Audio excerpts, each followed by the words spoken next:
Chers invités, camarades soldats et matelots, sergents et adjudants, maîtres et majors, camarades officiers, généraux et amiraux, toutes mes félicitations et mes vœux pour le 80e anniversaire de la victoire dans la Grande Guerre patriotique. Aujourd'hui, nous sommes tous unis par le sentiment de joie et de tristesse, de fierté et de reconnaissance. Nous nous inclinons devant les générations qui ont écrasé le nazisme. Ce sont des millions de vies qui ont été sacrifiées pour la liberté de l'ensemble de l'humanité. Nous gardons à l'esprit cette mémoire triomphale et historique. Et comme héritier de cette victoire, la date du 9 mai est pour nous une date très chère pour l'ensemble du pays, pour tout notre peuple, pour chaque famille, pour chacun d'entre nous. Nos pères, nos ancêtres, nos aïeux ont sauvé la patrie et nous ont laissé cet héritage de continuer à la sauver, d'être unis pour défendre les intérêts nationaux. Notre histoire millénaire, notre culture, nos valeurs traditionnelles, tout ce qui nous est cher, tout ce qui est sacré pour nous.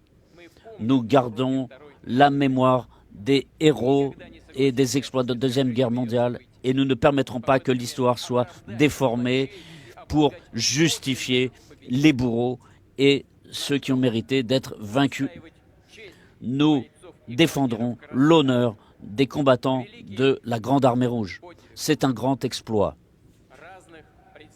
Les représentants de différentes ethnies qui resteront toujours dans l'histoire comme des soldats russes. La Russie était et continuera à être un obstacle contre le nazisme, la xénophobie, l'antisémitisme. Et nous voyons très bien ce que font ceux qui s'attaquent à ces principes de base. Nous sommes pour la justice, nous sommes de son côté. Tout notre pays, toute notre société, notre peuple soutient ceux qui participent à l'opération militaire spéciale. Nous sommes fiers de leur intrépidité, de leur témérité. Et c'est ce qui a toujours apporté à nous la victoire. Chers amis, l'Union soviétique a subi les coups les plus forts de l'ennemi. Des millions de personnes ont quitté la vie civile pour prendre les armes et dans tous les terrains, sur toutes les limites, toutes les frontières, ils ont défini l'issue de la Deuxième Guerre mondiale.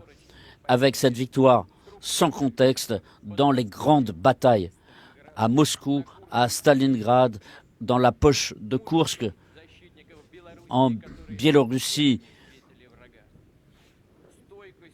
nous admirons aussi la vaillance de ceux qui ont défendu la forteresse de Brest-Litovsk, à Sébastopol, à Mourmansk, à Toula, à Smolensk, et l'héroïsme des habitants de Leningrad et l'héroïsme de tous ceux qui se sont battus sur le front dans les sections de partisans et ceux qui ont fait preuve de vaillance pour vaincre l'ennemi, pour ceux qui ont travaillé dans les arrières, dans les usines et à l'épuisement de leurs forces et pour repousser les envahisseurs nazis et qui ont fait preuve d'une cohésion de fer. L'héroïsme du peuple, cet héroïsme massif de toutes les républiques de l'Union soviétique ont porté ce fardeau.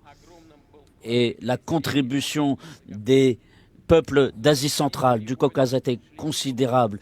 Ils ont participé à tous ces convois, tous ces échelons qui partaient sur le front, dans les hôpitaux, et des centaines de milliers de blessés évacués ont été accueillis dans leurs familles. Et donc, un salut chaleureux. Nous saluons la mémoire de tous les anciens combattants de la Deuxième Guerre mondiale, de cette grande guerre patriotique, de tous ceux qui ont donné leur vie pour la victoire. Et devant la mémoire des fils, des filles, des pères, des mères, des grands-pères, des arrière-grands-pères, des maris, des épouses, des frères, des sœurs, des proches, des amis, Nous inclinons la tête devant tous les camarades qui sont morts en faisant preuve de courage pour défendre la Russie. Je déclare 1 minute de silence.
Chers amis, dans l'orbite de feu de la Deuxième Guerre mondiale ont été entraînés presque 80% de la population de la planète. Et la défaite totale du nazisme, de l'Allemagne nazie, du militarisme japonais et des satellites dans différentes parties du monde, tout cela a eu lieu grâce à l'union des pays. Et gardons à l'esprit que l'ouverture de deuxième front en Europe, après les batailles décisives sur le territoire de l'Union soviétique, a rapproché la victoire. Nous apprécions au plus haut point la contribution des soldats des pays alliés et des participants à la résistance, notamment la résistance du peuple chinois courageux et tous ceux qui se sont battus pour un avenir de paix. Chers amis, nous allons continuer à garder la mémoire des anciens combattants, à continuer à défendre notre patrie, notre maison paternelle, les valeurs de l'humanisme et de justice comme eux. Et nous donnerons à cette tradition, à cet héritage, l'essentiel de notre cœur et nous transmettrons aux générations à venir. Nous nous appuierons toujours sur notre unité dans les questions de paix comme de guerre, dans les questions stratégiques, dans la question des défis à relever pour la prospérité de la Russie. Gloire au peuple vainqueur. Bonne fête à tous. Bonne fête de la victoire. Hurrah!